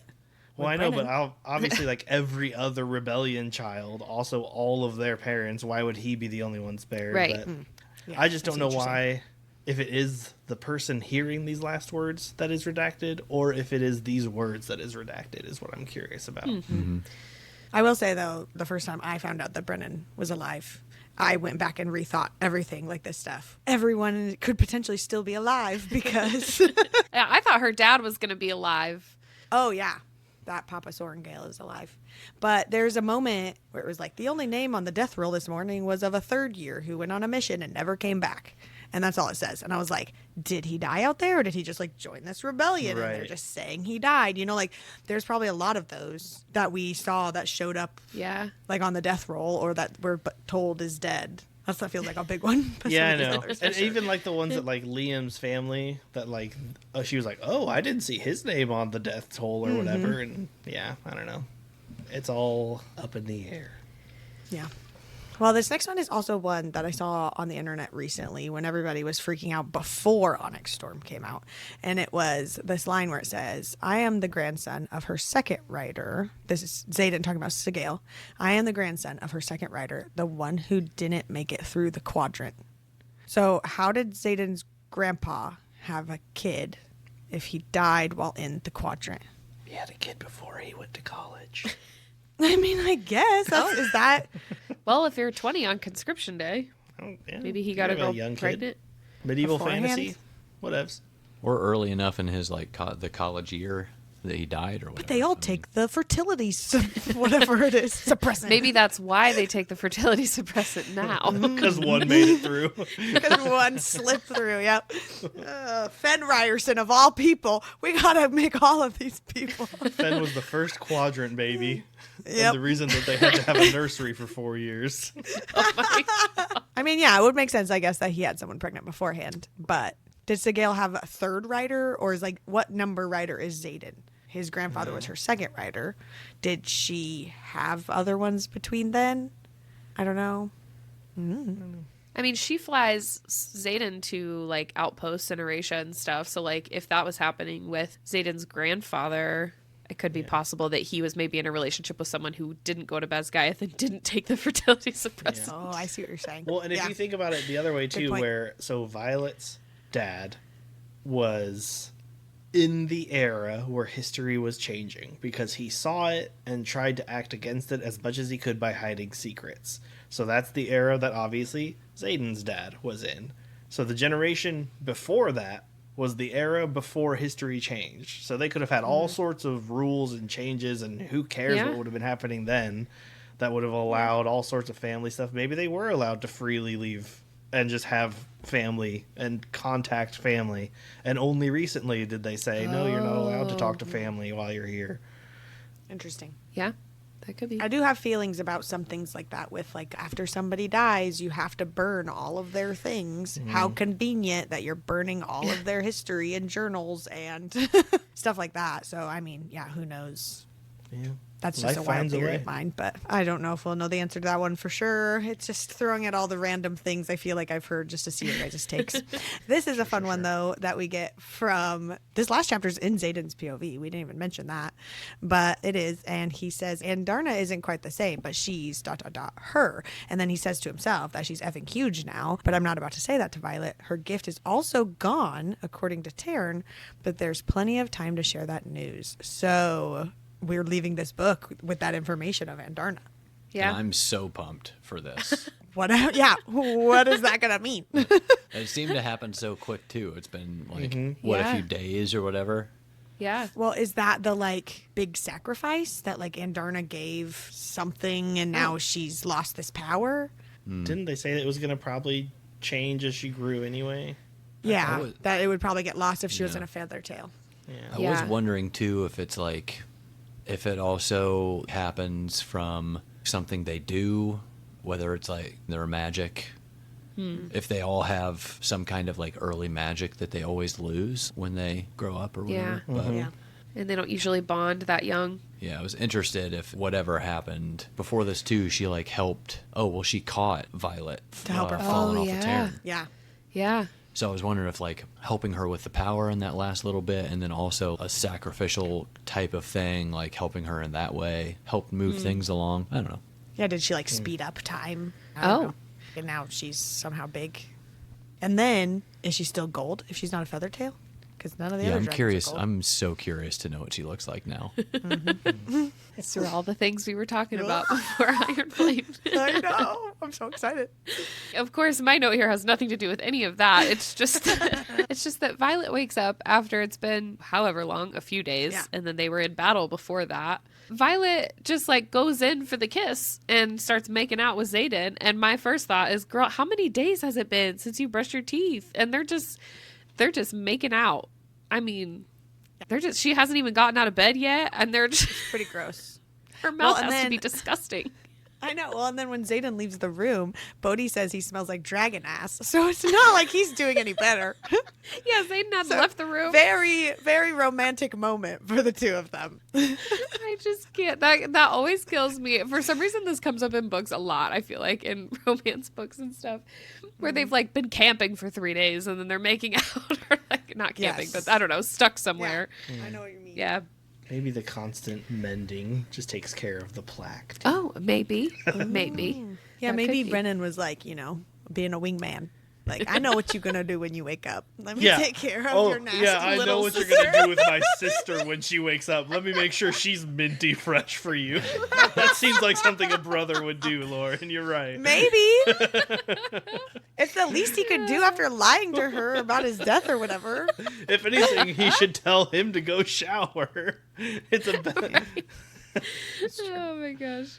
Okay, well, this is like our only God's Watch of the episode, and this is just me again having some random thoughts and theories. And this is a new one for me since this reread. But whenever Violet is like looking out and trying to figure out where she is, she's looking out the window.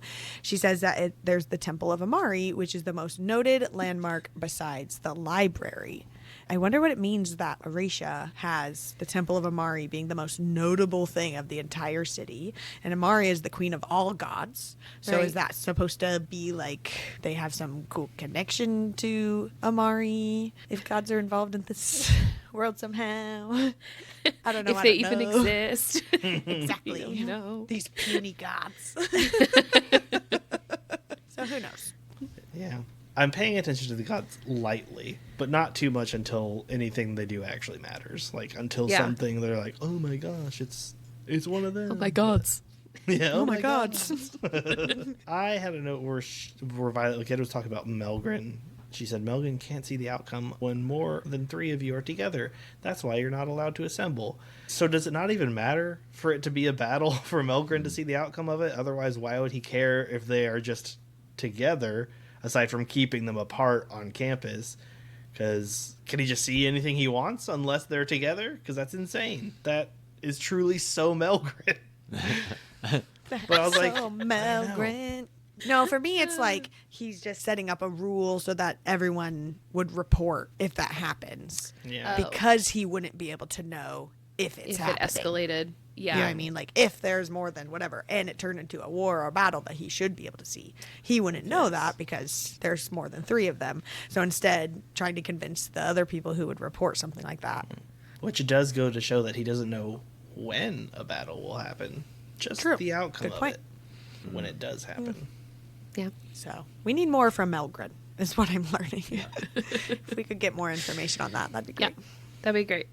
My next note, Lauren, I saw your response to this too, and I'm not sure if this is the same thing or not. So I'm still a little confused about this, but I think this is when Violet's in and out of consciousness, or is this, no, this is the conversation Xaden hears in the hallway, right? Like, Or, he, like, yeah, Xaden's he talking leaves her to- room to go take a shower, and Garrick talks about Chad.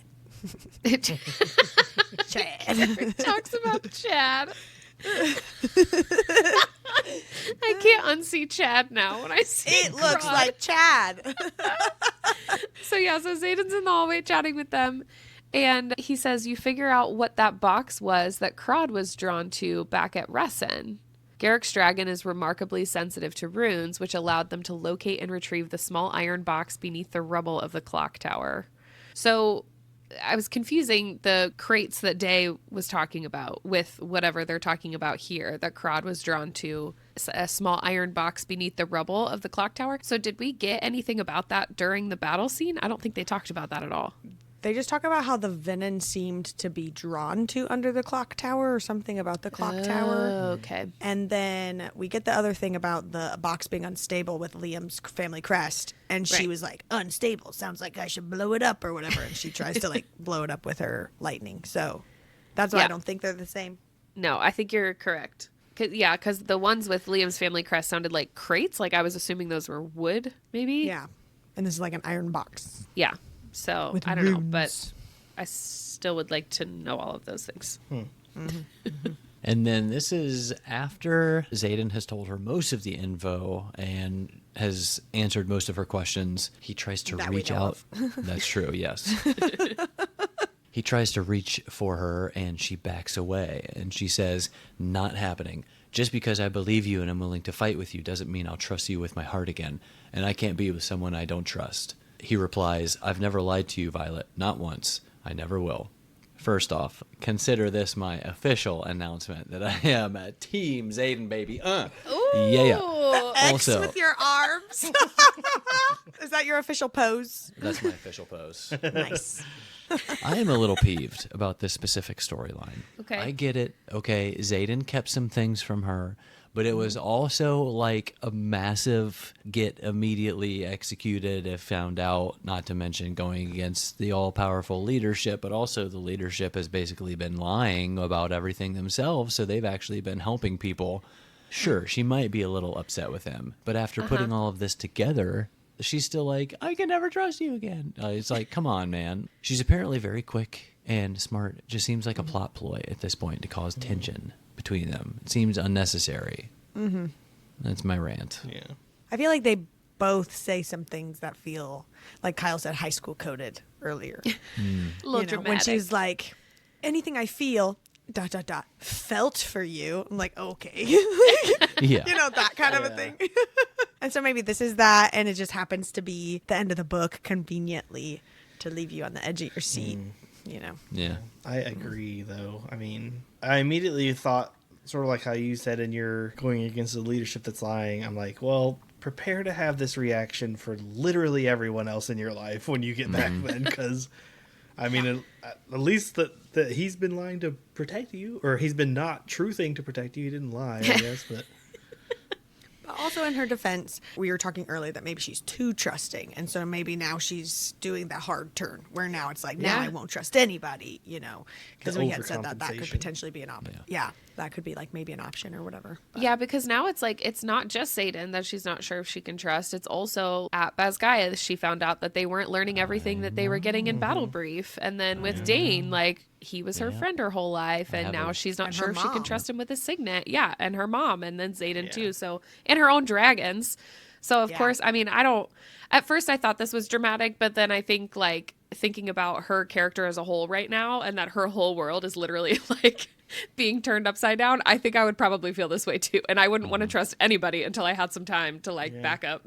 Yeah. I could And see figure that it now out. that you're saying that, where it's like, oh, maybe I can't trust my college because they're not telling us everything, or maybe I can't trust my childhood friend, maybe I can't trust my mom, but at least I guess I can trust this guy that I wasn't supposed to, and then all of a sudden she can't do that either. I could see how this might be like a crash out Yeah. scenario Yeah, a little bit, true. but yeah. I get that.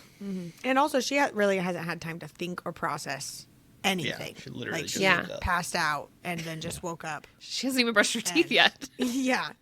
So, girl needs to take a minute. Yeah. I feel like he's getting the brunt of her confusion and Yeah. rage Yeah. and stuff right now, which makes sense. Yeah. And also, she's only 20. Let's give her. She's So figuring true. it out. So true. Good point. This is also Zayden's POV, and it said that he had forgotten what it felt to be loved, really, truly loved. It had been so many years since Dad died, and Mom, ... not going there.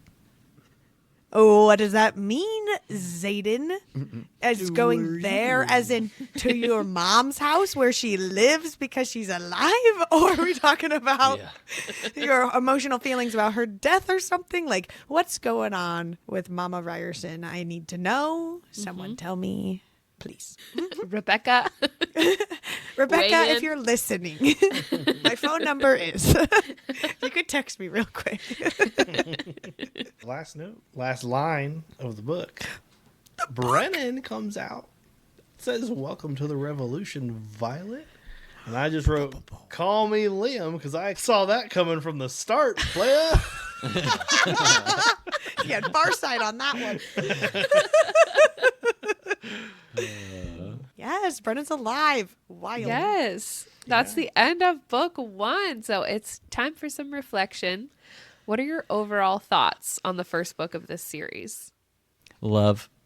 Firstly, and most important, I am living for Zayden and Violet's relationship. And it will come back around. She's just being stubborn. Everything just happened so fast in this book. It's so crazy coming from Throne of Glass over here. Where you're reading hundreds of pages across a week. Yeah. Yeah, we just went through a whole school year. Yep. Crazy. I agree. It happened so fast. I'm totally here for it, coming from Throne of Glass as well. I do like the world building. It actually leaves me sort of wanting to know more about the world. I agree. I'm not sure I'm totally sold on the more modern writing. Like, it definitely makes it easier on the brain to read, but sometimes the way they talk or like comment on things in their head sort of takes me out of the fantasy aspect of it. Like, it does sound like today's college students talking to each other. Like, okay, well, whatever. Well, it is translated into the modern language. Yeah, it is. It's Justinia's version of the Message. Oh, that's funny. Okay, so who are your favorite characters right now? And then, of course, on the other side, who are your least favorite characters right now? Yes. Team Zayden. Clearly, I have warmed up to him. I mean, call me a kettle because I am steaming. And uber suspicious of Dane now. He's clearly done some memory reading, and I will say this. If she's this upset with Zayden, she better come with some retribution for Dane, or I'm going to be straight up pissed. Of course, R.I.P. Liam, my Liam. I would have loved to see him in action even more. I know. But I'm glad we did get a badass fit and kill from him.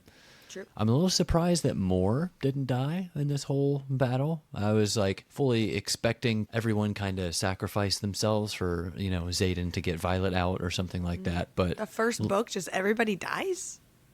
I mean, there's only 2. Their first years. Yeah. You know what I mean? I don't know. That's true. But low-key, glad they did not. So. Yeah.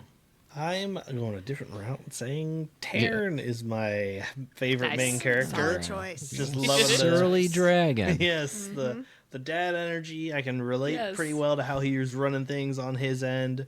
We kind of skipped over it back when she was like figuring out the venom, but even his line where she asked him, "What do you think about this?" And he's like, "No, I'm waiting for you to come to your own conclusion. Like, I picked you because you were smart." Like, I appreciated that about him. Least favorite has to be Liam. I feel like he didn't do much the last couple chapters.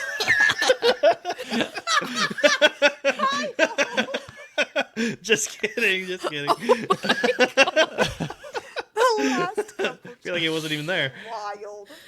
My actual least favorite is, and I was going to say Dane, but I feel like his superiors are even worse. Just like in general, like at the very least, Dane has some redeemable quality that will get us to like him just enough for him to matter to us before he gets like bitten in half or something.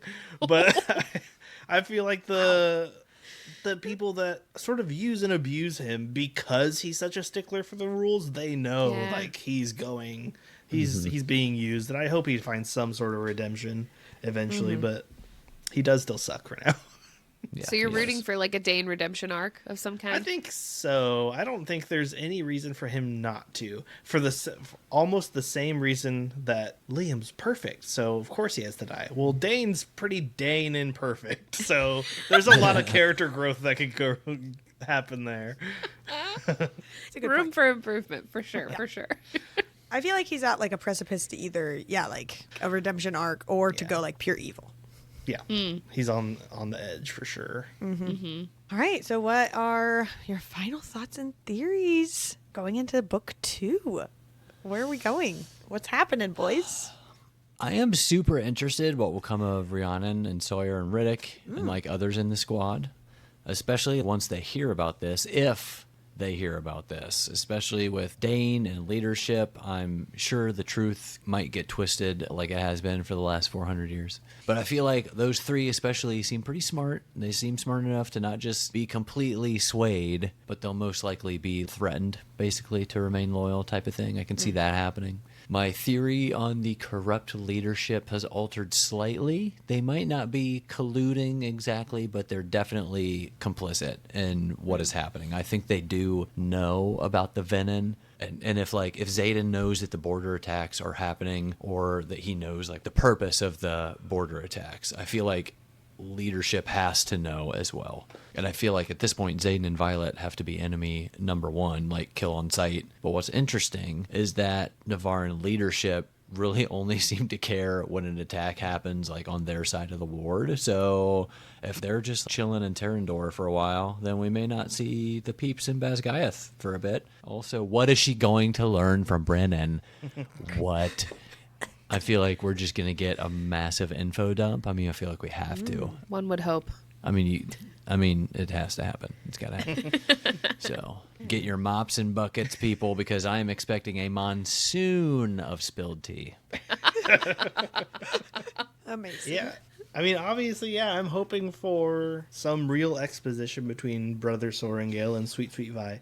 It better not be a time jump where everything is like, it's business as usual 6 months later. And I'm like, no, we're getting like trickled information of what she's learned through whatever like conversations they have. I want to like know what's happening without that big jump in time. I could also see her somehow being able to return to Basgiath though, and get away with playing it off. Maybe like, oh, I escaped from those terrible roguish rebels. My dragon got me out of there. And obviously people might still be suspicious of her, especially if Dane gets a hold of them cheeks again. But that way... Don't say it like that. But that way she might be able to like deep dive the archives and piece together the truth from like whatever Brennan tells her for a little bit and like information she's getting fed from both sides. So, yeah. Nice. That just reminded me of one of the interviews before Iron Flame came out, when we were all like theorizing and going down the rabbit hole. Someone asked Rebecca Yarros in an interview if she could give us a teaser of a line from Iron Flame. And what she said was like, I reached for Dane's belt buckle and everyone started screaming. That was And like that's all we had for like months until the so book. funny. That's Gosh. what that Me, reminded me of. that raised my respect for her a lot. And honestly, I'm not going to lie. All right, so that takes us to our book ratings for Fourth Wing.